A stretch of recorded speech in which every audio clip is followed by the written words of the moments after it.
Hello, role-playing people, and in this episode we're going to continue the Kupala Lore-Hunt, which, I'm ashamed to admit, I completely forgot about. I read my material in advance to prevent another Transylvania Chronicles Volume 4 from sneaking up on me. I saw that a lot of the information repeats itself from book to book, so I got a little discouraged and didn't really know how to proceed, thinking that I would probably bore you by continuing this investigation. But seeing as how some of you have been asking about this series, it would be an absolute shame not to see the lore hunt to the end, especially since, in this episode, we're taking a look at the Revised Clanbook 2001. This is undoubtedly my favorite clan book, not only because it beautifully integrates previous lore and gives it more detail and consistency, but because almost all of the information contained in this book is bound to enhance any experience with this clan and Vampire the Masquerade. Besides very well collected lore, besides explaining in detail how the Tzimisce are the soul of the Sabbat and their rituals or practices pretty much shaped the organization of the sect, the readers are presented with the various factions within the clan, the social positions or titles of the Fiends, the Revenant families which have been serving this clan for centuries, rules for using Koldunicism along with a new way, the Way of Sorrows, a quick and dirty guide to making Revenant characters, a few additional derangements specifically tied to the use of vicissitude, and a list of statted out fleshcraft creations. All of these in addition to the usual things a Revised Clanbook provides, like clan-specific merits and flaws, combination disciplines, advanced disciplines, ready-made characters, suggested paths of morality, and all those goodies. So to say this book is useful is an understatement. It's amazing, but I will not review the book itself today. Instead, we're going to see what interesting information we can find on Kupala. Immediately, what I need to mention is that a lot of the previous lore has been masterfully integrated into this book and the history of the Tzimisce. Some of my initial questions, the ones I raised during the very first episode of the Lore Hunt, are finally answered. The first edition of the clan book didn't really tell us how Kupala came to be imprisoned in the Carpathians, but this one does. In a helpful little sidebar, we are told the legend of Kupala, and I quote, "The whispering spirits tell me that Kupala numbered among them, but it possessed the power to blight all it surveyed. In the days when Cain still suckled at Eve's teat, it fought the lupines repeatedly until finally their most potent shamans trapped it. They surrounded it from the north and south and gripped the earth with their terrible claws. They peeled the lands back like onion skin, forming two great walls, then clapped them together in one mighty heave. Their Herculean effort formed the Carpathians and the Alps and trapped Kupala deep within their heart like two clasped hands holding a fly. Thus it remained until Tzimisce, meaning Tzimisce the eldest, found Kupala centuries later." Okay, this paragraph certainly lives up to the title of legend, but even so, it builds upon the information from the first edition clan book, that Kupala was imprisoned into the Carpathians by the lupines. In regards to the eldest, where we were once told it settled in the lands near its beloved Danube, we are now simply told it favored the lands of Yorak, deep within the Carpathians' bosom, though it could have settled anywhere in the world. The eldest and its progeny traveled extensively before the clan curse. We are told, just as in the previous clan book, that it left Enoch and traveled the world searching for a way of changing its very essence and gaining something it lost upon its embrace: adaptability and mutability. An interesting detail is that after leaving Enoch, Tzimisce seems to have relied on its atrophied gifts as a seer, traveling wherever its intuition took it. The eldest didn't really know why it found these lands so alluring, but after it settled in the Carpathians, it returned to studying mortal magics after having abandoned such practices for almost a century. What's certain is the mountains and passes in these lands allowed the Tzimisce a chokehold on mortal populations passing through, and although they were not the only inhabitants of these places, because lupines fought the Shapers for every peak and patch of forest, the eldest found the abilities it once had as a mortal seer enhanced in this region, so it refused to leave. It is here I have to read a quick quote. The eldest refused to abandon whatever whispered to it while it slumbered, and eventually learned how to speak to the spirit of the mountains, the great beast known as Kupala. Kupala and the lupines were enemies from the most ancient of times. The lupines eventually trapped it within the Carpathians, and verdant forest grew around it. Now Kupala wished for release and spoke to the eldest through its dreams. The spirit of the land offered its hand in allegiance against our common enemies in exchange for the Tzimisce releasing Kupala from its prison deep within the Carpathians' spine. The antediluvian agreed and spent the next year exploring the mountain's forgotten crags, while Kupala taught the eldest magic it thought lost following its embrace. The eldest, in turn, passed the lessons on to its most powerful childer and used them in the Great Congress that freed Kupala itself.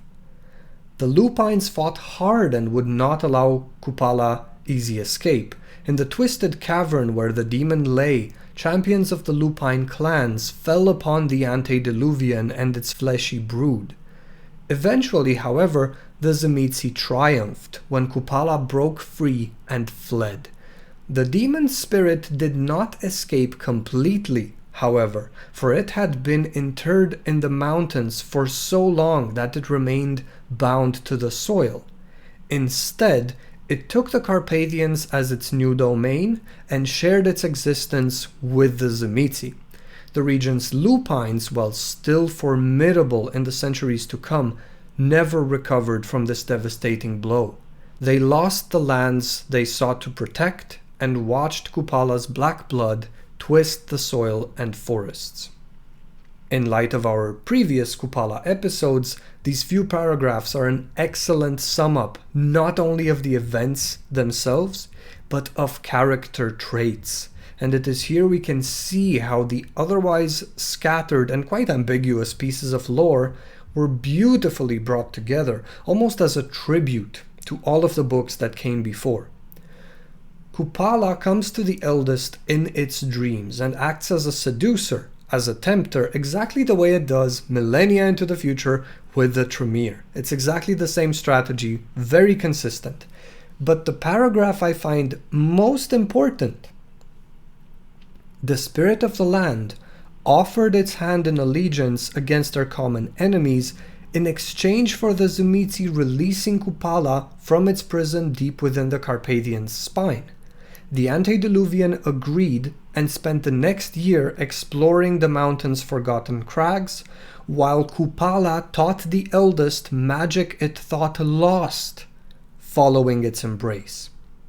This passage here is awesome because it shows two things.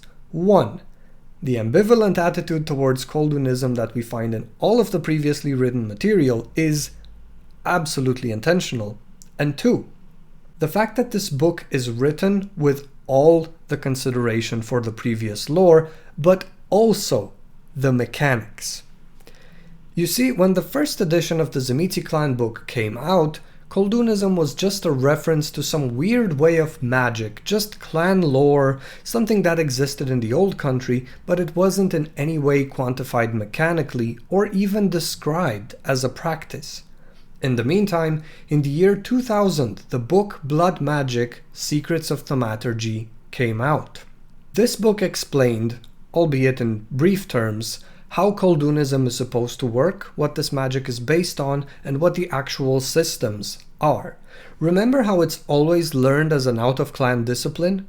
Yes, because the secrets of interacting with spirits were lost to the eldest when it was embraced, so they are no longer part of any trait it can pass down directly through the blood to its brood. The terminology used here is also very interesting and quite revealing. This ability was lost following the Embrace, which means Tzimisce did interact with spirits as a mortal mage and had this ability.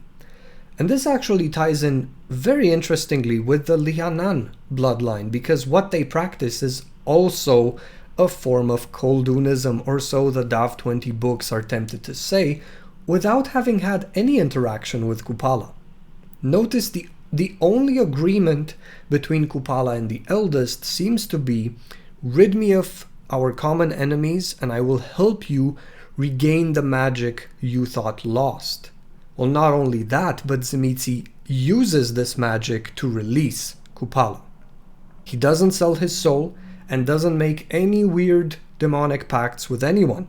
It is actually very probable that Kupala taught the Eldest the principles of spirit magic precisely out of necessity in order to be released, and so the clan of Shapers would have a means of fighting the Lupines using spirits and thus robbing werewolves of potential allies. Awesome. Now this would pretty much confirm the idea I presented in the Koldunism episode that this sorcery is not infernal, it's just a form of animist spirit magic. But on the very next page, we get the perspective of another character who says, "We speak of Kupala and claim our Koldunic rights stave off its infestation. We say it quiets our sleep when we rest in its soil. Ha! Our sorcery is of Kupala, surely, for that spirit is sovereign over all others in our cursed homeland. It hounds those who know not its craft, hoping to drive us to it. And driven we are, we learn its spells and its way with spirits to earn tranquility. Our knowledge of Koldunic rituals is not a bulwark against Kupala. Our rest is not a victory achieved. It is the demon's gift to us for being good and blind little sheep." And with that, the ambivalent attitude towards this practice is restored, showing us once again that this mystery is intentionally left unsolved, urging each storyteller and player to make up their own minds about it, to tell an awesome story, because either way, you won't be wrong in regards to Koldunism. Now, in regards to releasing this demon, we know it lay somewhere in caverns, probably the very same caverns where Yorak built its Cathedral of Flesh at a later time, and unbinding Kupala is the event that effectively led the Tzimisce to push the Lupines out of the land. This is all consistent with what we've been told in previous sources, but we still hear nothing about Kupala's black heart, which might be what is keeping this entity bound into the mountains. It is actually unclear whether unbound Kupala can't leave or simply chooses to stay, although the book says it has been bound for so long that it can't leave. The book also says it took the Carpathians as its new domain and shared its existence with the Tzimisce, which is curious phrasing. If all it wanted to do was leave, was to be free, how come it took the Carpathians as its new domain? Hasn't it been bound here all this time? Very interesting phrasing, which leads me to think this entity is actually planning something else. Though we haven't heard mention of this in a while, we already know from previous books Kupala can see into the future, to some degree at least. It still has a personal agenda, something tied to Gehenna, and now it's no longer bound the way it used to be, so it can manifest more of its power. And it is probably after it is released that it starts fully manifesting its corruption, which leads to horrible things happening in the old country. Why does it do that? We don't know. Maybe it's because of an allegiance to an even more powerful entity, maybe it's to bring about the end of the world. But in light of these new details provided by this book, we now understand what Zelios's binding actually meant and what it did. The Nosferatu Mason's geomantic web limited Kupala's ability probably in the same way the Lupines did. So With Kupala bound by the Lupines, the lands are beautiful and prosperous. After the Tzimisce release this demon, the lands become blech once more.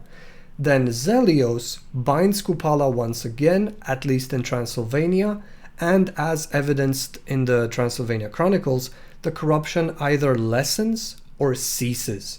But talking about Zelios, I jumped millennia ahead, so let's go back. At this point in the timeline, the Great Deluge hasn't even happened yet. That's how far in time these events are. After the flood, we are told the Tzimisce lost domain to various new mortal tribes and the other clans that start coming in, while the Shapers do their best to keep such intruders out. The clan curse seems to be, indeed, the Curse of Cain. It is as if the Dark Father is saying, "You wanted your land so much, well, have them. Go nowhere without them. Stay there till you rot." It is said that the eldest itself almost perished on the journey back to the old country because once the curse was in effect, it needed its soil and grew weakened without it. I have always flirted with the idea that maybe Kupala cursed the eldest, not Cain, but no, I was wrong. Lore is written, the eldest traveled to the second city.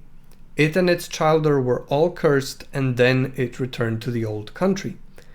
The Curse of Cain is actually what forces individual members of a clan into isolationism, along with the newly released Kupala's corruption of the lands. As more and more mortal tribes led by Cainites try to settle in this place in the lands of the Tzimisce, each Shaper withdraws to its own domain. During this time, the Salubri warrior Samiel fights the eldest, deeming the Tzimisce's deal with Kupala infernal, but is destroyed in the process. The eldest itself either falls into torpor because of the fight, or is also destroyed and reborn within the Dracon's womb. After giving birth, the Dracon placed the eldest into Yorak's care deep within the bowels of the Carpathians, where, I quote, "The demon Kupala whispered into the eldest's ears, as it had done with Yorak. To what avail I know not, but few can withstand centuries of discourse with demons and come away untouched." Yikes. So what we can take from this is that Kupala really begins manifesting its corruption and malign influence only after it is unbound by the eldest, but even so, it's not strong enough to directly take control of the clan, which seems to be something it wants to do, especially after it had taught some of them how to interact with spirits. So again, it needs to work in secret, seducing and corrupting key figures of the clan when they are at their weakest. In regards to Yorak, my suspicions were confirmed by this book. I've often wondered just how the Tzimisce managed to hold on to their lands with all these invading tribes coming in. The real-life history of this place, which is now called Romania, is very turbulent, with various invading tribes or other kingdoms or empires frequently taking control of the lands and then losing their grip, then another takes control and loses their grip, and so on. Romania has a super turbulent history. A fact which comes into direct conflict with this idea of Tzimisce continuity and open tyrannical rule. But the book actually takes this fact into account, and let me say I am very pleasantly surprised by how well the authors made use of real-life history and put a very interesting and fantastic twist on it. So what Yorak did as voivode of voivodes to keep the divided and isolated Tzimisce clan in power was to embrace the chieftains or leaders of the mortal invaders and use both the embrace and the blood bonds to control these leaders and thus their mortal armies. Brilliant! The Tzimisce can afford to rule openly as tyrants because they immediately take control of whoever's in charge of the mortals of this region, which is actually how a lot of the Revenant families came to be. Pretty much all of the old Revenant families are noble ruling families.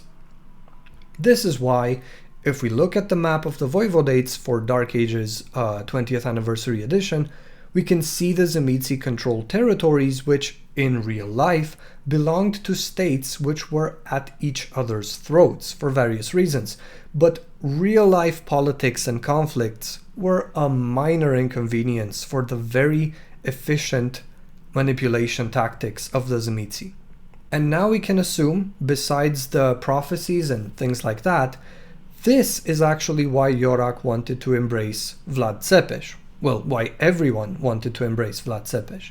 He's a powerful mortal leader, a brilliant military strategist who's learned from the Ottomans themselves, since he pretty much grew up with them, and controlling him provides the Tzimisce with a pretty powerful pawn on the board, at least locally in the old country, especially with the anarchs roaming the lands at those times. We're talking about 15th century.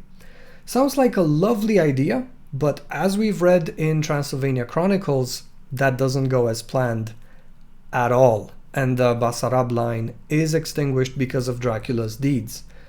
But enough about that for now. Something else we learn from the book is that Zelios was supported by the Drakon in binding Kupala, because the Drakon was firmly against this demon and the use of Koldunism. This is such a better take than to say it was Absimiliard pulling the strings of this entity. So nope, this 2001 clan book also throws away that horrendous ending of the Transylvania Chronicles. It wasn't Absimiliard, but the Drakon who manipulated Zelios into building the web. Lovely. On this note, really quick, I've heard a lot of people on Reddit saying the Drakon was once the mightiest Koldun, but I have not found a single mention of this in any of the books I've researched so far. The Drakon and its progeny always have been against Koldunism. When Gesu was embraced and fell into a strange form of torpor after having had visions of the evil of the land, the Drakon blamed the Carpathian Tzimisce for somehow hurting his progeny and driving it into torpor. So he flew into a rage, destroyed Triglav, an accomplished Koldun, and thus the schism between Draconian and Carpathian Tzimisce began. I'll skip forward to a very interesting paragraph which finally mentions something about Kupala's heart, and I'll read this one really quickly. I know what the history says, but I don't believe its lies so easily. I knew the sycophant Lugoj, and he served his masters eagerly. He claims Velia and he discovered Kupala's treasure in a forgotten and desecrated mountain monastery. It grew through the crack in the chapel floor, and degenerate creatures, once monks, later Tzimisce, and then Kupala's minions, guarded it jealously. Lugoj claims they barely escaped with their unlives. Lies. He played the lackey for his master, the eldest, and found Kupala's heart only because the eldest so guided him. I tell you this because Yorick shared the truth with me ages ago. Had Lugoj and Velia followed the flower's winding veins through the cracks of the monastery's floors, they would have chased it into the deepest intestines of Yorick's domain, into the Cathedral of Flesh. Why foster this duplicity when it eventually destroyed a score of Tzimisce, you ask?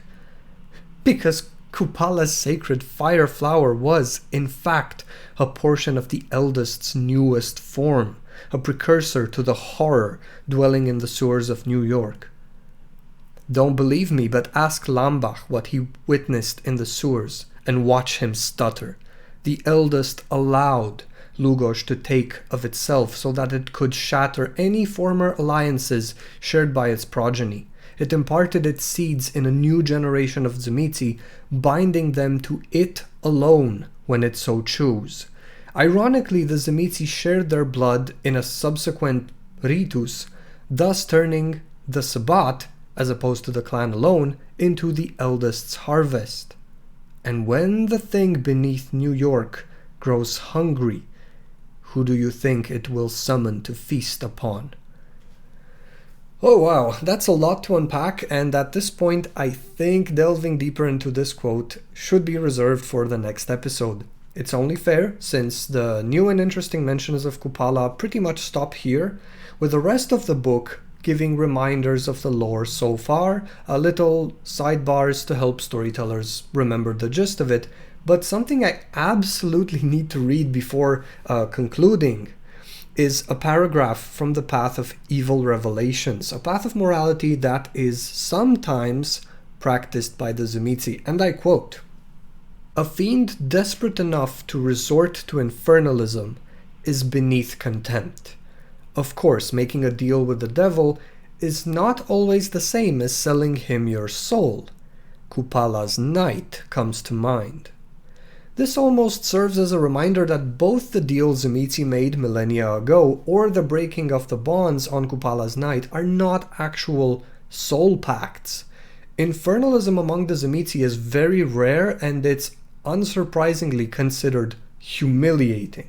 And that is in no way the description we have of the Koldun, which are mighty and proud, and as we've seen in the Koldunism episode, they frighten spirits. Some spirits are afraid of the Koldun. If you can, do read this book. I cannot recommend it enough, and let me tell you the best part about this whole episode. We've barely covered the first 20 pages of the clan book.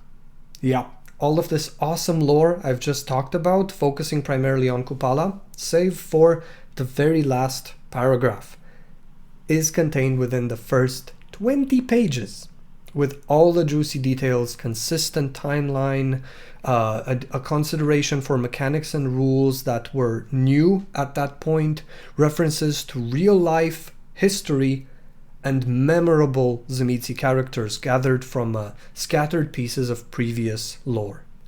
Excellent book. Thank you very much for listening. Take care, have fun, and don't forget to play.